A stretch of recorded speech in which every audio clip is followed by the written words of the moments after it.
Hello,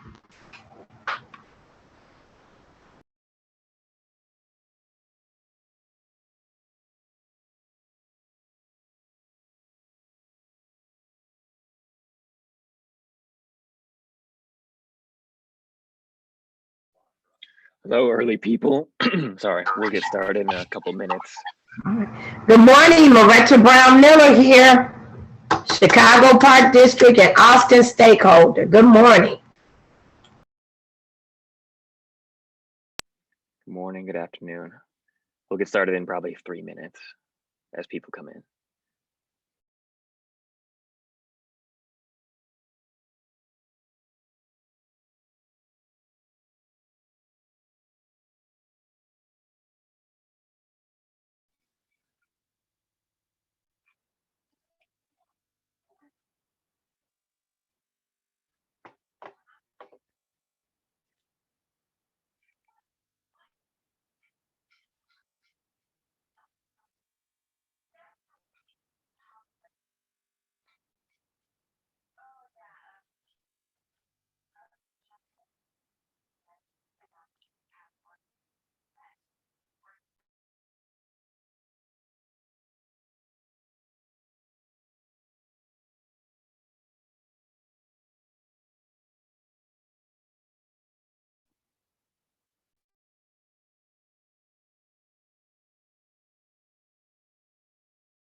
Hello, everyone. Good afternoon. This is Ethan Laster from the Department of Planning. We'll get started in perhaps 1 minute. Just let a few more people trickle in.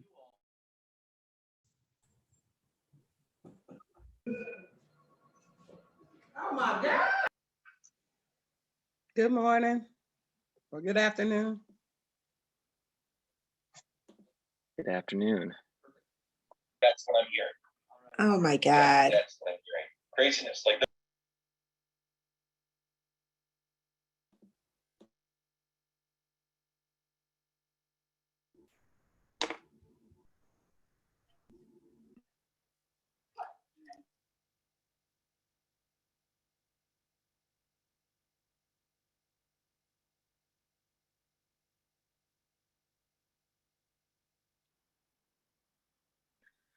All right, so I'm going to get started. Again, this is Ethan Laster from the Department of Planning and Development's West Region. As I hope you expect or know, we'll really be covering the Laramie RFP results from the kind of community evaluation and our internal evaluation. So we have a better understanding of, are we all on the same page going forward? I see Lauren from Alderman Tyler Farrell's office. I don't know if I see anyone from Alderman Mitz. And then go down. Okay, but I'll get started with this anyway. Thank you all for joining. So I'll very briefly run through kind of the RFP process that got us to this point, run through the evaluation and feedback that we received and heard on those previous community meetings and the online survey and our internal city review, and then discuss next steps. And there's a lot of slides, so I'll try to get through this quickly so we have as much time as possible to discuss. So sorry if there's a little bit of whiplash. But again, we're at this evaluation phase, or kind of the end of it, after seeing developer presentations earlier in January. Sorry, if you could stay on mute.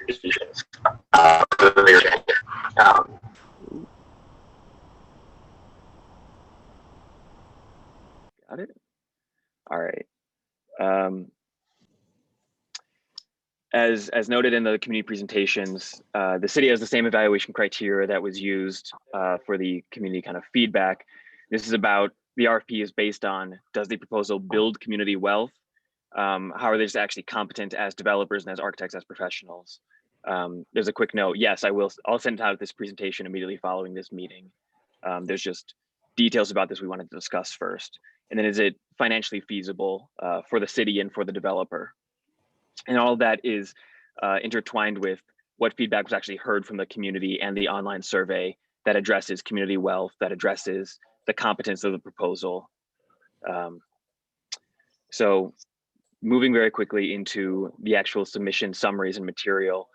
Again, reminding that we received 7 responses and 7 presentations in January. These were the 7. I'll note some kind of larger overall concerns. A lot of these are actually questions more to the city, but came up for multiple developers. This concern about, is a project doing kind of social services and building amenities, or does it have more wealth building opportunities and local businesses for the neighborhood? There are a lot of kind of competing comments. That makes sense. Not everyone is going to agree about everything, but we heard a building is too tall, and then we also heard a building could be taller. So again, it depends. That also came up with the type of units proposed. People ask for market rate units. People say we need more affordable units. People say we need supportive housing. People say we need for sale units. That's more driven by the cities and kind of the private market's ability to fund those projects. So affordable versus market rate is often a question of ability to fund, when affordable and market rate don't have very different rents in Austin currently. Parking came up a lot. There were concerns that there was not enough parking in projects, or that parking was located oddly. That'll be addressed regardless of who a finalist is. There are also concerns that there was, too much parking because there's already enough parking on Chicago Avenue. We can just park on the street. There are also concerns that there's not enough parking and it will lead to traffic issues. So both sides, again, came up a lot. There was concern about total development costs. That is on a bit of the city and the developer to structure, and no proposal was wildly off on their kind of costs or what they were looking for from the city. And then ongoing community engagement, both did the developers involve the community or engage with them early on, which they did to different degrees, but as we recognize is challenging when you're also on a tight time frame. And then how is engagement structured going forward? So regardless of winner, again, there will be an extensive engagement program going forward is the full intention, and tweaks regardless of who is selected. Again, I'll include this in the back, and this will be in what gets sent out, but I shared this at the the January roundtable, a summary of the direct permanent job impacts. Doesn't include construction numbers or other kind of job figures.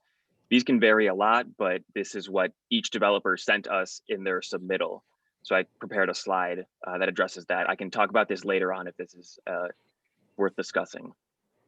So I'm going to jump into how each proposal was received by the city's internal review and by the community.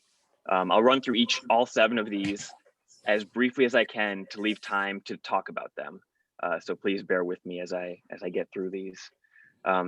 Briefly, I won't spend time on this, but can jump back to these slides if needed. But this was first proposal, just shown in the order that they were presented by Holston and New Moms. We had an online survey that listed, one of its first things was just how did this proposal score overall out of 5? This got 2.6 stars out of 5. You'll see some kind of mixed responses to how does it address community wealth building, involvement of minority team members, prior West Side experience, local hiring plans, local business development. What excites you, what we heard from the Q&A, from the actual chat, those are recorded from the online survey, and then just from what people actually said in the meeting. The community service providers have an existing connection to Austin and could be a good service. It incorporates those local services, and the development team has the experience to get the project done. There are also a number of concerns that it needs more community involvement. It feels a little bit disconnected from what was currently going on. It's somewhat has some redundant uses to what's already happening on the corridor, perhaps especially in like kind of health and grocery. Again, that social services are not revenue generators for the community or for the corridor. and that there seems to be less green or open space compared to other proposals. Sorry about the speed of this, but I want to get to time to discuss this. Does this reflect what you've said? Internally to the city, addressing community wealth building, we thought Holston had a strong history of Black and brown professionals. They had a commitment to small business development, but it wasn't as locally connected as some others. There was a question about, is the scope too broad? It seems like at some points the priority was health and wellness rather than local wealth. And there was a moderate amount of engagement of stakeholders, could be better. Given that this is a team with prior knowledge and experience of similar projects, it had a strong architectural and engineering understanding of historic building rehab. And then design changes, sure, would be needed, but it is a strong design team. There weren't dramatic concerns about their financial qualifications, ability to access financing, or what they were asking for. I'll go through all 7 of these to get through a discussion if that's hopefully best for everyone. Sorry, next proposal was the Seoul City STEAM, as in STEM education plus arts, STEAM Center by 548 Development, AJ Patton. This is the team listed here and some community partners or proposed tenants for the project. And I'll get to the review portion. So again, out of those 5 stars, this is one of the higher scoring proposals on the actual survey, noting that, again, this is where a survey is an incomplete, involvement of minority-owned team members. One of the major elements of this was that it's entirely, Black-owned, Black-led team with tons of Black tenants and businesses. Not saying there aren't also issues in that, but just noting survey results are mixed, but a little more positive. So what excites you? It's a Black-led development team with multiple new Black-owned businesses. The outdoor space was of interest to people. Having community space that is art and culture focused, business commitments, the jobs, career training, residences, and solar energy were all viewed as exciting opportunities. And then both in kind of survey and during the feedback, there were a number of comments that were various versions of the initial kind of phase didn't seem to include much Austin specific outreach. And so the reading of community was more broadly focused on Black-owned businesses and, Black people, but not Austin specific businesses or tenants. From the city, it was, again, we appreciated it was a Black-owned and Black-led development team with a very strong commitment to small business development and Black-owned economic development, but also noted kind of limited preliminary engagement of community stakeholders. There was questions about the development team had limited experience with a project of this size and with historic rehab projects. Underground parking is a lot more expensive and could add to remediation costs. Although again, every developer was tackling housing or tackling parking. So we acknowledge that. There's a lot of open space. The quality of the actual design work, the images shown would need to improve, but the underlying concept was viewed as all right. Financial feasibility, we weren't sure if there was extensive experience accessing complex financing like LIHTC and new market tax credits or using TIF. But total project costs and city support also kind of exceeded city norms. Again, nothing was dramatically off, but it was a little above expectations. Evergreen Redevelopment and Imagine Group had a proposal, a reminder of who was on the team and what was proposed. To jump to the review, this had 2.8 stars out of 5 and scored in a mix of ways. What excites you, again, it's a Black-led development team bringing back a bank or credit union to the space. The design got a specific shout out that the terracotta clad construction, it was a proposal that was sympathetic or kind of matched the original Laramie State Bank in its kind of material, facade, and design. So what was some concerns from the community? More local businesses should be included besides a bank, that the tenants weren't fleshed out. We realize that's a challenge for developers as well, given the timing of this. Just a comment, the uses aren't as creative or don't seem as targeted towards the need of the community as other proposals. A lack of community involvement and limited local wealth building opportunities were all comments heard or received. On the city side, again, a Black-led development team was viewed as strong. Sorry, I'm just putting people on mute. Limited business space and it didn't appear to have tenants lined up already. The developers do have a demonstrated history of overperforming MWBE requirements, not just meeting them, and limited engagement of community stakeholders. Again, this team does look like they have experience with similar projects and a very detailed understanding of historic building rehab, a strong design proposal, and a strong design team. There were not any major concerns about ability to finance a project or their total project costs or city support. Austin United Alliance, which was made up of Heartland Housing and Oak Park Regional Housing Center. Shown here, the development team, the community partners proposed, and getting to the scores. So this got 3.5 out of 5 stars in the overall survey. Again, scored, I guess, more positively on the survey results about community wealth building, involvement of minority-owned team members, local hiring. So what excites you from the community comments? Black-led development team with ties to Austin, delivers amenities that are needed in the community. Really strong architectural design was cited. The public space, the Blues Museum and coffee shop were thought of as a good idea or attraction. The community-owned commercial space as was thought a unique wealth building opportunity. The incubator and co-working space were also cited as excitements. Concerns were that there wasn't as much, I guess not specifically MWBE perhaps, but kind of minority-owned involvement as some other proposals. Because the commercial property is owned by a nonprofit organization, there was a concern about what if the nonprofit, ask for tax exemption? Are we not actually generating taxes on the corridor? They weren't planning to, but that was a concern if that's possible. And I actually don't have an immediate answer for that. And then the amount of space for commercial or civic uses is smaller than one respondent would prefer. So again, from the city, takeaways were the Black-led and Austin-connected team lead was a plus. The rest of the leadership team lacked some diversity, demonstrated commitment to small business development and local economic development, decent preliminary engagement of stakeholders, and then the locally owned bank and commercial spaces as a wealth generating option seemed very interesting. The team had experience with similar projects and with historic renovation. The open space and the just general design proposal and team seemed very strong. There was not a concern about kind of financial qualifications, ability to access financing, or project costs. Seoul City Center, which is made up of Bryn Shore Development and Westside Health Authority.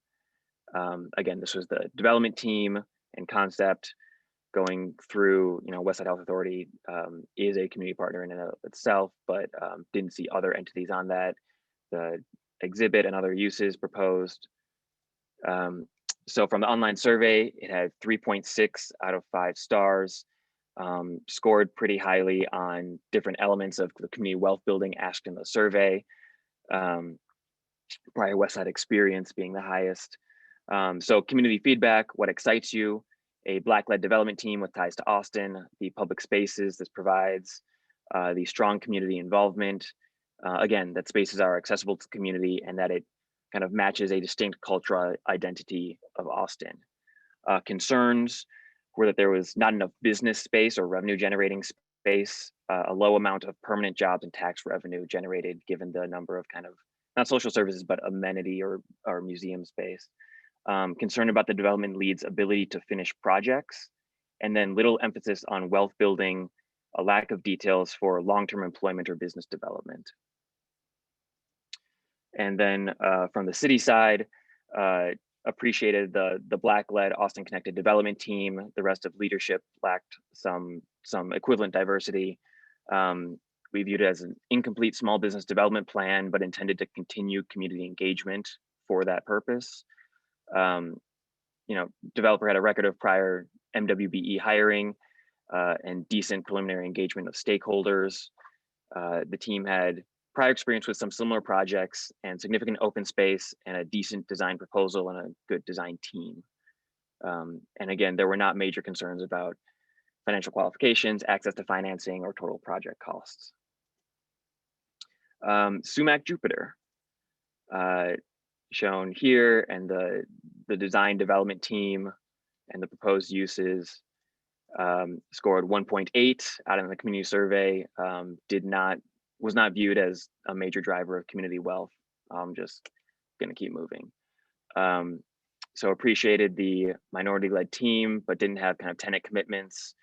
And there seemed to be no engagement or inclusion of stakeholders. Team didn't have historic preservation experience, and there was no open space. But they are developers who have done work previously, noting there were just kind of challenges in being, sorry, what was the summary? Didn't prepare themselves for this type of community project. To Seoul City Citizens Plaza, a partnership of Rankins Group and Structure Group with Austin Community Family Center and Interfaith Housing, and the design team and construction team, and some community partners or tenants in the space. And then on that same survey, scored 3.3 out of 5 stars and was viewed generally favorably on elements of community wealth building within the survey. And then community comments from any of those formats. Excited about the Black-owned development team, great commercial uses for the area, a pharmacy would be very helpful. The public plaza was appreciated. The incubator space promotes long-term jobs. And then another design consideration, balconies on the rental units and the access to the outdoor spaces in a kind of semi-private environment was rated highly. Concerns, making a job training program as an anchor tenant is too social services oriented and does not generate revenue. And then there's not a ton of retail or wealth building opportunities, given that there are some, but not enough was the view of this. So from the city's perspective, again, a Black-owned and Black-led development team, the commitment to small business development, and some strong preliminary engagement and inclusion of stakeholders. From the kind of professional and technical competence, the submittal documents weren't the cleanest documents to navigate. The team had obviously has experience with some prior similar projects, significant open space, and a overall good design proposal and a strong development or design team. Financial feasibility was a little bit more unsure. There was an unclear about the history of the development team in access to complex financing, and then total project costs and city support exceeded expectations. So that was a very brief rundown to try to get to time to discuss these 7 proposals that were received. The initial question really is, have we missed the mark? Does this reflect what you shared and wrote and commented back on all of this? So I see a couple comments from when I was talking. We'll be able to get the slide, but yeah, I'll send out these slides right after this presentation. And then how many individuals participated in the survey? There were 27 responses, which is, low compared to the number of people in Austin. It's actually a pretty high response rate compared to the number of people on the call. But again, the survey is not the single determinant of community feedback. All of these slides include just comments that were spoken or written in the chat or Q&A and emailed to us as well. Just as a way of perhaps facilitating conversation, I just started kind of listing or summarizing. There are 7 proposals received. In the initial internal city review, there were 5 that got above 2 stars in our initial kind of evaluation. And there were 3 from the online survey that got above 5 stars above 3 stars in that online survey. Again, the survey is not the only determinant of community input, but wanted to see, does this somewhat match everything have we heard you, I guess is the first question.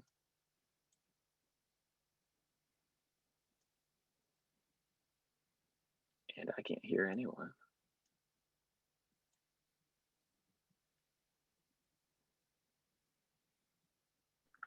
You said it was 3 that got above 3 stars? Sorry, so there are 4 developments that scored above 3 stars in the online survey. Yeah. Again, not everyone took the online survey. It's not supposed to be the only determinant, but just if it helps narrow things down or suggest. But how can it? If only 27 people responded out of a whole community, that's sad. Period. Yeah, noting that the survey is not the only form of feedback received. Every comment on the call has also been recorded. So I just thought this might help talk about it. Does this not match what you've heard or thought? Can I just ask a question real quick? Yep. Yep. So, I mean, first I want to say thank you, Ethan, for saying all that. I mean, I know that was a mouthful. So what's the next step after this? Like, what, now that we have all of the surveys, you've gotten the responses from the chat, from the 2 different town hall meetings. So what's next? And for me, yes, I am in agreement with what was said. So I'm not disagreeing with it. I'm curious to what is the next. Yeah, so as stated before, because it's a city process, the actual vote has to be internal, but the goal was that it reflects the community feedback or all of that. So the goal is that based on all of this feedback, a finalist is selected, and there will be I think it's the mayor's actually like announcing finalists at an event in early March. So it hasn't been selected yet, but the goal of this was to say, are we in agreement about where this is headed, or do you feel, I can't say do you feel listened to, because that depends on the, but we have to take the feedback and make an internal decision, and it will be announced by the mayor in early March. Will there be another chance for community to give feedback, or is this it? Yeah, so I'll send out all this material right afterwards, and based on what you see here, definitely you're free to submit comments to DPD at City of Chicago. Lots of you actually specifically have my email address. They'll end up in the same place. So feel free to use that as well. Again, the intention is if you're responding about things that we feel like we've missed and you don't feel comfortable sharing here right now. And if I could just add to that, Ethan, afternoon, everyone, Gerardo Garcia here.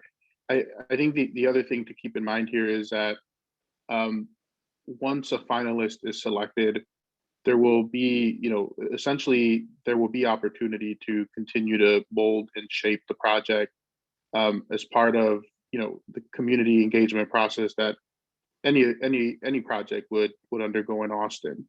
So by no means is the survey or all of our discussions kind of the end all be all of shaping this project by the community. I have a quick question. Yeah.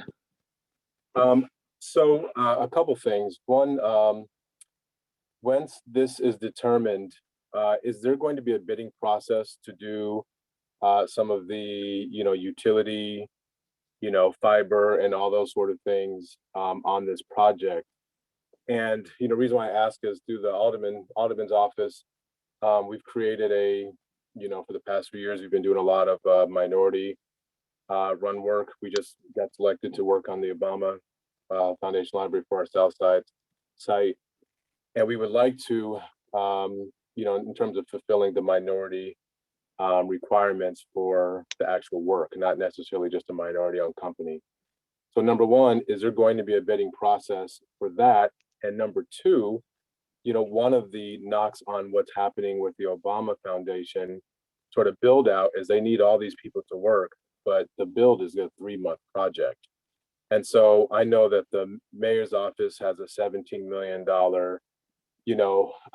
initiative for like the intersections, and there's all this work for building the 5G and fiber for CPS. And what would be very helpful is that we could, we have 15 youth from the west side, from Austin, Humboldt Park, Arbor Gresham, Inglewood, and South Shore, that have these, they're in the union, have these highly skilled jobs. One of the things that I would like to see is that there's a connection between all these other initiatives that are out there, and that a lot of companies that aren't even from the state of Illinois, are getting these jobs where actual CPS graduates, actual kids from the community can get this work. That's important because you're going to announce this bid. The work is not going to take very long to do, and it's sort of an in and out procedure. So I was wondering, how do we connect, the other existing initiative to put some of these youth, to work in their own communities. And that way, once, this other thing gets opened up, we have an opportunity to, sustain that. Yeah, it sounds of interest to me. I'm not familiar with the city's bidding process in a private, what's ideally a private transaction, or involvement in that. But given that I don't think that's a defined decision already, I think it should. I agree that it should match and coordinate with all these other efforts. So I hope you have my email address, but I think we should follow up about that. I'll take a note to connect with you about the bidding of work. Ethan, this is Juan. This is actually my first roundtable. I didn't know about the previous ones. And so I guess my question, because you went so quickly through the presentations, I wasn't able to see. First of all, I don't know when you're saying have we been heard, because I'm late to the meetings, but I wasn't able to fully see what the businesses were, those like the proposal we're actually bringing to the community. That's number one. And then number two, like who the letter of interest were. Did they include any collaborations with Austin businesses and things of that sort? And then one of my concerns with one of the surveys was definitely the one that's a nonprofit, because if it's not pumping taxes and everything back into the community, then how would that affect the business, like the business corridors and the residents? So those are like my questions. So I would love to get the presentation to be able to review it, and then I can shoot back questions and things of that sort. Definitely please follow up with comments. All of the 2 nights of the presentations and all of the 7 developer presentations are on YouTube. They're on Chicago DPD's YouTube channel. But I'll email you a link to all the material that went out earlier. Again, we're building an RFP process that we did not intend to occur during COVID. So I agree that this wasn't intended to be 40 people on a Zoom call. This was intended to be a bit easier to promote and get people at. So we're still trying to get people. Glad you're here now. Sorry you weren't here earlier. And but all the material is recorded. So we'll get that to you, and you can find it online. So please provide comments. What was that YouTube channel again? So I think if you go on YouTube and just search Chicago DPD, Department of Planning and Development, but DPD, I think it'll be the first thing that pops up. And I can send a link to that too. Okay, cool. Ethan. Hey, Ethan, this is Morris Reed. I just wanted to quickly just also ask, I think part of the your recap didn't demonstrate, there was a lot of comments and concerned about these projects being aware of other projects that are happening on Chicago Avenue in the Seoul City corridor, and how this development proposal will align with those projects and have awareness of what's really going on in the Seoul City, and how we don't want this project to be a one-off. So I didn't really see any evaluation or critique or feedback regarding how does these proposals align with the other efforts that are currently being done on Chicago Avenue, which are several, and how, you know, that alignment is either positive or negative.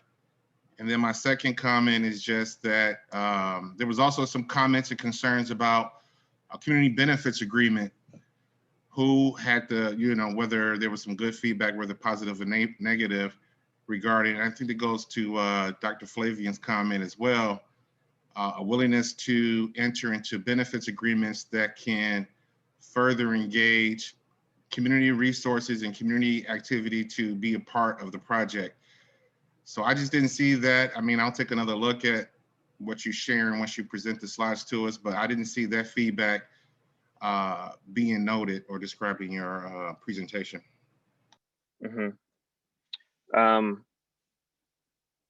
Yeah, noted. I think the willingness to enter a benefits agreement, I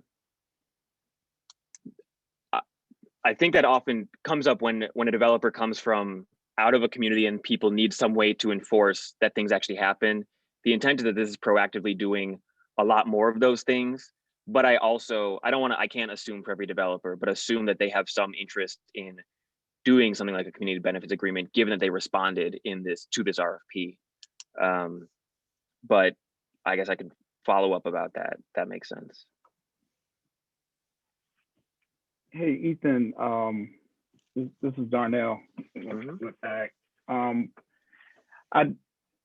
think I'm hearing like a couple of challenges with this from folks, and you know, I myself have a challenge with some of it, although I want to kind of hold up some considerations. One, I get that, you know, there was the process chosen to facilitate this investment was an RFP process, which, not saying that that's how it had to happen. That was the city's choice to do that. There's other ways to approach, you know, kind of seeding investment and partnering and bringing those things forth. But that was the process that was chosen to make it a competitive process and so forth, to try to build in some equity or make it fair. However, I do know that because it's an RFP process, there's certain constraints that now befall this because of the statutes and the laws in terms of the city, right? That create some barrier around the city's intention on really having a authentic requirement around community engagement. Because I think that's where folks kind of in the, you know, just kind of middle of the road around, like, how much input can we actually have in a moving train that is going at a pace that we didn't set, right? And it went really fast. So there was not a whole lot of opportunity for any of these proposals or applicants to really thoroughly engage the community, right? You know, those that had more context coming in may have had a slight advantage against others. And that's okay. But I think, you know, again, I just want to hold that up, that was a consideration. That's something that happened. But so if that's the case, what is the city's intention on sort of after, let's say we can all gain consensus on who we think are the top 2 or the top 3, right? What is the city's intention around actually designing how this requirement for community engagement will actually be put into effect in a way that holds these applicants accountable, or the finalists accountable to the community, so that, as Morris mentioned and others, the development lends to and aligns to the comprehensive strategy and plan for Chicago Avenue, right? And it's not something that drives and gets developed into its own thing that now later really doesn't promote that or lend to it or catalyze that. And so I'm just wondering, is that something that we as community will be a part of designing? Because I find it hard to believe that there can actually be a process for community engagement that's designed as a requirement if we're not involved, if the actual community is not involved in designing the process. Yeah, I agree. I think that makes a lot of sense. One of the intentions of the RFP was that getting multiple responses, you're kind of building a pipeline of people who have expressed interest in working in the community. I think the second part of that is then making sure that those groups, if they don't win this, they have another chance to align themselves with the priorities and the groups in the community and what's already going on. So the next project does not have to be, I think this came up once before, the next thing from the city does not have to be an RFP. It can just be making sure that current community efforts or the current community vision is fully aligned, and that if possible, there are interested groups who could help facilitate that or partner with people, and we can work on doing that. Yeah, but there's not a specific plan yet for the engagement for kind of other projects, or the larger vision for the corridor if people don't win. So there's time to kind of flesh that out without the same time pressure as an RFP, I think is one of the goals. Well, I'm wondering if that's not in effect yet or designed yet, then how, I think one of the prerequisites to being able to consider which of the finalists is actually going to be the one that would most successfully position Chicago Avenue to have a development that catalytically lends and catalyzes this comprehensive plan for Chicago Avenue, is that there's an actual commitment to community engagement. And right now, there's not a process for them to actually commit to. And there's not a process for the community to hold them accountable to. So it'll be an afterthought after they're awarded. And now we'll all as community sort of be looking for that. You see what I'm saying? That's kind of the crux that I'm in here. That's an issue. All the other requirements are established: the financial requirements, the design requirements, the development requirements. All those things are defined, but that requirement is undefined. And that's the one that is most important to everybody that is at this table. That's concerned about Chicago Avenue and an asset coming online that's supposed to lend and catalyze public dollars and private dollars for investment. And that was the thing that I held up early on. And we're still in that. And I just want to caution that if this thing continues to go in that manner where that isn't solidified, I just think that's just not authentically in how we need to be approaching this. That'll keep it authentic and have that intention actually be fulfilled. Yeah, I was speaking about, is there a larger vision to include people who don't win, but the winner is expected to engage in much more substantial community engagement than what could occur thus far.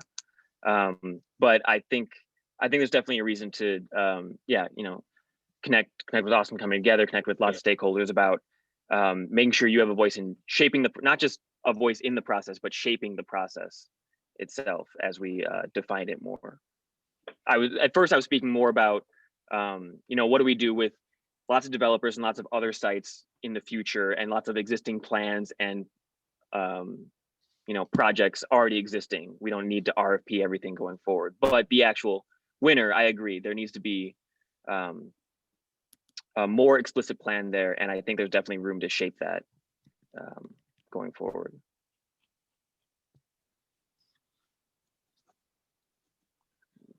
I mean, I think this is a good kind of discussion line. I don't think we are going to define that, with the remaining time on this call, but maybe we can talk about what that begins to look like, the process of defining the process, if that makes sense. So, if folks on the line have thoughts, I think we're more than open to hearing them. I think this is one. I think one of the key things when we're talking, being on the West Side, we definitely want things to come to the West Side. I think one of the things has been communication. And with me being a new business on Chicago Avenue, I think one of the key things is when you're doing such a project like this with the RFP out, my question is just on Chicago Avenue, on the block, within the block, like from Austin to Cicero, like how many of those businesses actually who are stakeholders, because their business will be affected positively or negative depending what goes on in that building, how many of those businesses actually know? Like, does the city actually have, I mean, I think you guys leave it to agencies that you hire to reach out to these businesses, which apparently didn't happen because that's how I didn't know about it. How is it that you're communicating just to the business community within Chicago Avenue to know what's going on so that we can get, because all of us want Chicago Avenue to pop, but I think how is it that when you're saying you want to involve the community and have us be stakeholders with it, how is the city getting out that roundtables like this is happening, wanting to know what is needed and things of that sort? Because to me, the people that can speak the most are the businesses that are already on Chicago Avenue.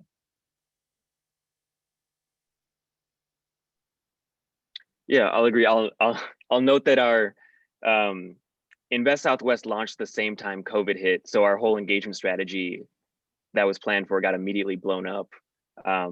So you're right. There's been gaps and lack in that in having to go all digital, but part of that was getting a corridor manager online. So and that's only recent. That contract is only maybe a month old at this point. So making sure that going forward, there's more and better communication, I think, with businesses is really important. That's been highlighted a couple of times because they're the ones actually already doing what we're looking for on the corridor. So I guess, Ethan, my question is, even with you guys having the corridor manager, does the city just have a listing of the businesses that have business license that are doing business on Chicago Avenue that the city can actually send out to inform us that this corridor manager is? Because the Invest West Southwest is a great initiative, but a lot of businesses don't even know that it exists and that what's coming. So I think even when you're having the corridor managers, with that even being new in that role, is there a way that the city just has a database of the addresses and addresses that they can just send out a letter and say, hey, this is what's going on, and just do it old school way? Or if you have emails of all the businesses and just send out one mass email and say, this is your opportunity to speak, to let us know what's going on, and then kind of leave it in their hands to then see if they want to participate. But I think leaving it to a corridor manager or leaving it to one person to do that, I think it can be two levels to it, where you just take the people that has business licenses and just send an email or a mailing. Yeah, I think that makes a lot of sense. I wasn't at the city when they first set up the roundtable or contacted people, but I think it makes sense if that. So I'll look into what business license information we have. My concern was that it's just going to be addresses, not emails or phone numbers or something. But even a letter makes sense. So yeah, can follow up with that. Hey, Ethan, hey, Juan. Hey, everybody. It's Layla Batoy. Apologies for being late. I do want to piggyback off of what Juan just said. And the proposal there, Ethan, may be a little labor intense, but it sounds like you guys don't really have an effective change management strategy that can engage with the community and critical stakeholders in a virtual environment. So an initial suggestion to make it less labor intense, is there an opportunity to stand up a hub, whether that's a website or any other effective engagement platform, where instead of you guys having to reach out to us, you can centralize and streamline all of the information that's critical to the specific stakeholders, where we could go and get the information and engage as needed. What that would look like is possible FAQs that you guys have already documented and researched, opportunity to look at what specific plans the corridor manager is possibly doing, the overall project governance, quality controls and structures, how the project is specifically proceeding, and whatever the risk management cadence and controls would be. For a project of this size, are we looking at things, running them in an effective project manner, opposed to piecemealing what we may see, hear, know, or feel? I really think rolling out a project of this size with all the moving pieces, it'll be critical to have mobilization in a project governance and organization structure that's very clear and concise, so that starting out, everyone is set up for success, including the corridor manager. Yeah, I just dropped in the chat. If you go to chicago.gov/Austin, the website is still being built out, but a goal of that is elements of what you talked about, that there's a kind of clearinghouse of where can you actually find all the information about all the work going on, respond to work, or just be updated. That recently includes adding a map that shows every project currently underway in Austin. If you scroll to the bottom of chicago.gov/Austin, there's a map you can click on dots, and it'll give you details about every work that's partially funded by the city going on in the community currently. So the website still needs just design work and build out work, but that's intended to serve some of those goals. So that's one starting place, and we're working on building out that capacity. Okay, thank you. Thank you. It's really helpful feedback, so thank you.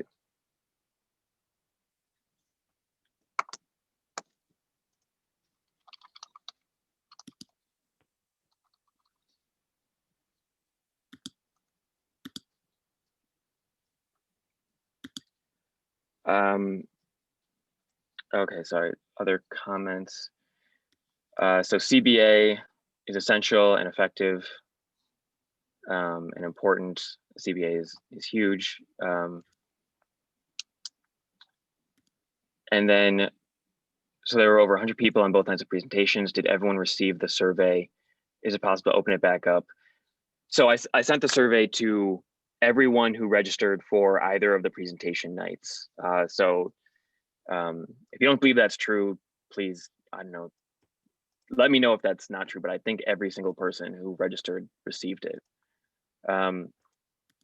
Again, the survey is just one tool we had, same as people typing in the Q&A. So this is my attempt to summarize it. I'm not saying, these are the 4 and there's nothing else to consider based on a survey. The survey was just one tool to get feedback.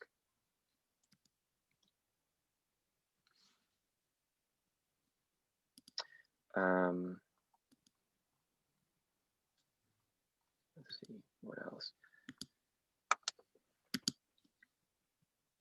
So I think the 2 main takeaways right now are the kind of larger community engagement, both process, strategy, and timeline. That is a specific project now or will be soon, and that won't occur in the context of 1-hour conversations on Friday at noon. Hey, Ethan, I got a quick question too before you sum it all up. Yeah. This is Morris again from Westside Health Authority. You said finalists. Will there be 2 finalists, 3 finalists? How many finalists are you expecting to eventually present? Oh, was that Gerardo?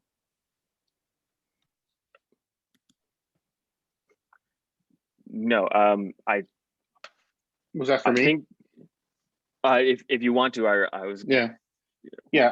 Our intention is to announce 1 finalist for each site. I think when Ethan was referencing finalists, we are doing this at 3 sites across the city. Oh, okay. Yeah, it just seemed like it was multiple finalists per site. Okay, thanks. Yeah, sorry about that.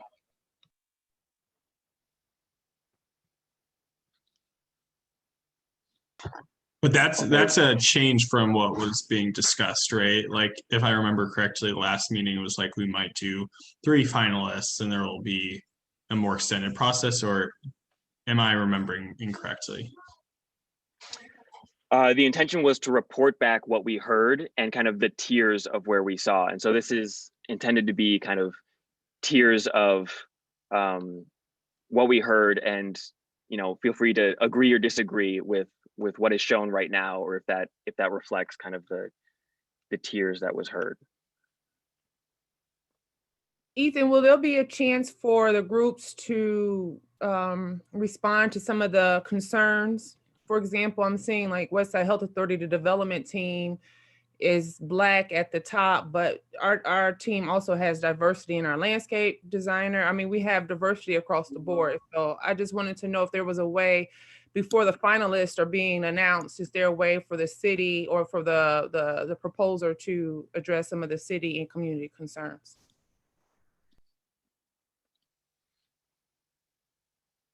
So I think what's important to kind of like understand is the summaries here are not the complete evaluation, right? We have to, you know, we're still going through that process essentially. So and in order for, you know, it based on kind of like procurement law or contract law with the city, we essentially have to determine a finalist before we can get clarification on other items to that extent. So I think if you're confident that your submittal was responsive to the RFP, that's being picked up in the evaluation. Some of the comments and things that were shown from the community, and they are helping us inform our evaluation, you know, may just be a response to the presentation, or, you know, what folks saw on the night of the presentation. And so I think the point that Ethan has been trying to really drive home is that it's one part of a larger evaluation, and we're looking at all of these things in detail. And I don't want to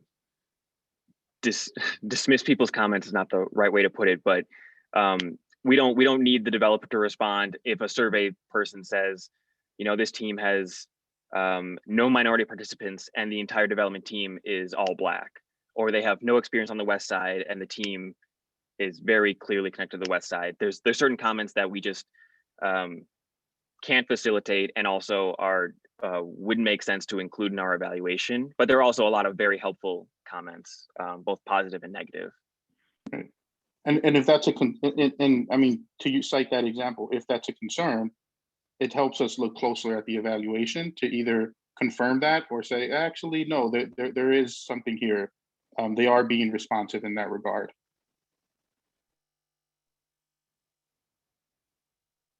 And are we supposed to know, are we going to know about the city, who the city's chosen as the finalist before it's announced by the mayor? Did I miss something? I'm just curious if we'll be finding out at the same time as the city or the mayor announces it at some event. I think the intent, oh, go ahead, Ethan. I was going to say, I think the intent is that it's a citywide Invest Southwest mayor announcement, but that's correct. Yeah, that's correct.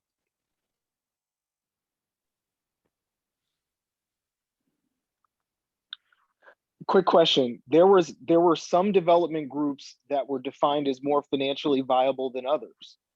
How was that defined? Did they provide financial disclosures, or how did the city do that diligence?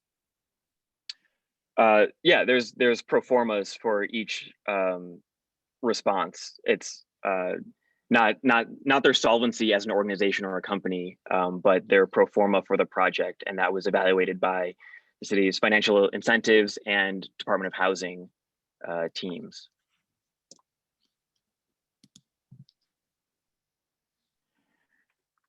Yeah, Ethan, I think, and Gerardo as well. I think that, you know, I still have to say the issue for me is that it's still unclear as to how community input is actually going to be incorporated into the city's process in terms of evaluating who the finalists will be. Like, that's still not clear to me. And I get it, like, you have this survey and there's all this feedback, but that's, right now, that's all it is, it's feedback. But how's the feedback gonna actually be incorporated into the evaluation process that determines this is the one? Yeah, so I mean, I think, Darnell, I use that previous example, right? Where if the feedback is, there's a perception of a lack of something within, within a proposal. Our job is to go and look closely at that aspect of the proposal and see if there is indeed a lack, and evaluate appropriately. And so I think all of what we've heard throughout these,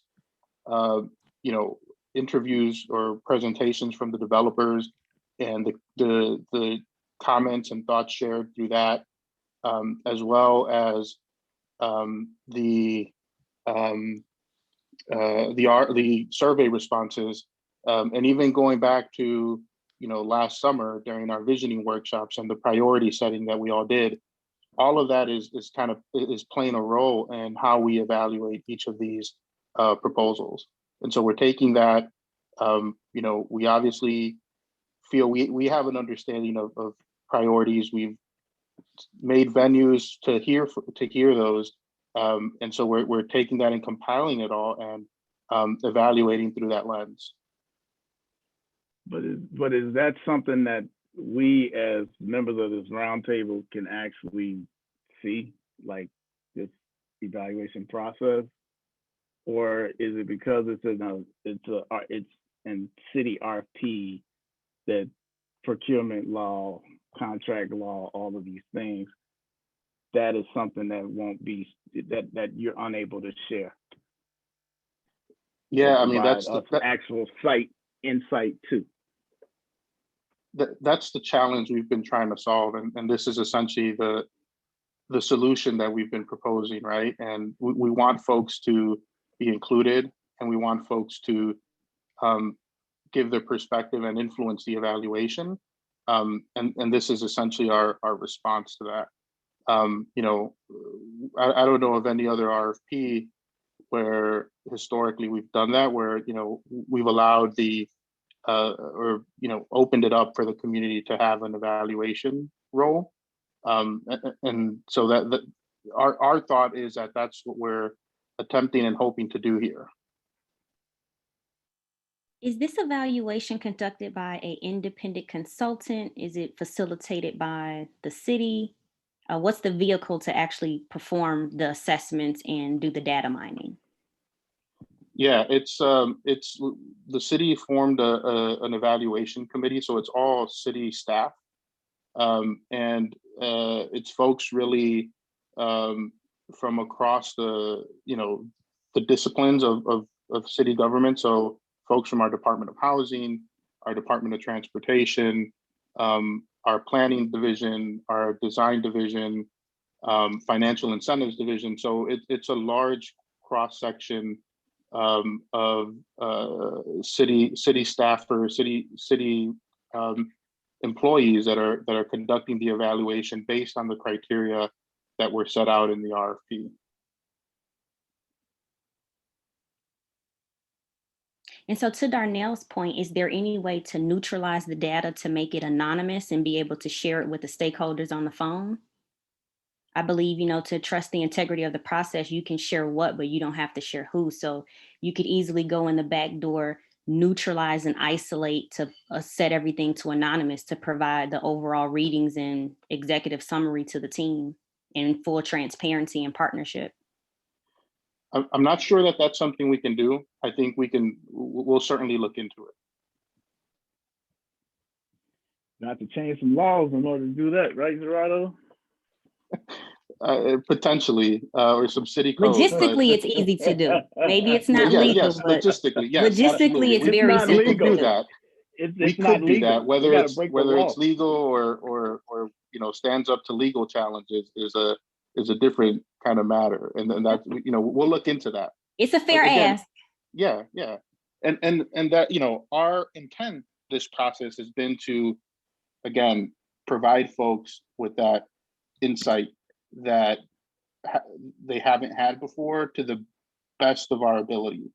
And so if and we're totally open to exploring other ways to do that. I don't think hopefully I don't think this is the last time our department is issuing RFPs, and certainly not in Austin, just given what we learned from the development framework.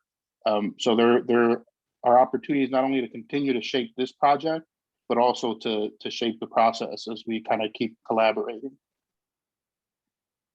I just want to make I just want to make an ask or recommendation that for future Invest Southwest investment opportunities, that we steer away from the RFP process, because any of the processes that the city has that are going to be shrouded in contract law and procurement law, it does not allow you to actually authentically bring forth the transparency and the full participation of the partnership that was intended in terms of designing, in terms of contribution, evaluation, and you know, and then just a myriad of other things. So that's my 2 cents. Like, Well, if we can look at some other ways to do that, because that process is restrictive and contradictory to what the intention was and is. Well, I guess this is one. I guess my only thing is that, you know, living living on the South Side now, but raised was on the West Side all my life, and decided to invest on the West Side. I think to that point, I kind of applaud the city for kind of doing an RFP, because it kind of lets you know who's coming in and give us the ability to speak with the people that are coming inside. But then I also think like a lot of the West Side is sitting stagnant because sometimes living there, even with me, I experience is that some West Siders complain so much and say what needs to be done, and it kind of then deters people from even building in there. So I think we need to find that balance where, yes, we want community stakeholders involved, but we also don't want to get it to where we become such a nuisance that it kind of turns people off and say, I'm not coming to the West Side, because that's the stigma that has been out on the West Side. So I don't know if it's a RFP process, but I just like the fact that us knowing whether versus someone just buying up something and it's not even being considered of who's in the community. It's just like we're going to come by it and it is what it is. So I think that's how I feel, is that we finally have to, the West Side finally needs to start growing. And a lot of the West Siders need to stop complaining and just say, okay, let's put some ideas together and make it balanced. Cause you know, that's my 2 cents. I agree with you. I just don't think I think there's other ways to approach it, that the city could approach it in partnership with community that is not involved in an RFP, because the RFP process is restrictive and it does not. But when you say the community, what do you that. mean? I guess I mean, my question I'm speaking of the same thing that you spoke about earlier when you said those business owners and so forth. How can those business owners actually contribute to this when they can't see what they're actually contributing to in terms of the decision being made? Oh, I because agree. Because of the city's process, they can't actually see that. It goes behind a closed door. That's what I'm saying. No, I totally. Right. That's what I'm saying. That's the only thing I'm suggesting. Gotcha. In terms of an RFP process, I get what you're saying, but in terms of the intention of this being collaborative, see the West Side in Austin and Chicago Avenue, which is different than maybe years before, has plans. Right. Plans that the community has facilitated and synthesized community voice, including those business owners, into what they want their community and their corridor to look like and how they want it to benefit them. And if that's the case, we want to make sure that those plans, whoever the applicant is, whoever the finalist is, whoever the developer is, that whoever the city chooses is actually going to fulfill that. And we are guaranteed that that's what they're going to do. No, Darnell, I think to your point, I totally agree. I totally agree. So thank you. All right, we got to wrap this up. We're over time. I don't want to keep everyone here. I have follow-up emails to both of you and a couple other people who have commented. Thank you everyone for your time on this and energy and enthusiasm. Please follow up with additional comments, and I'll be emailing a couple of you real shortly. And I'll be sending out the presentation to everyone. Thank you, everyone. Thanks all. Appreciate the comments and the discussion.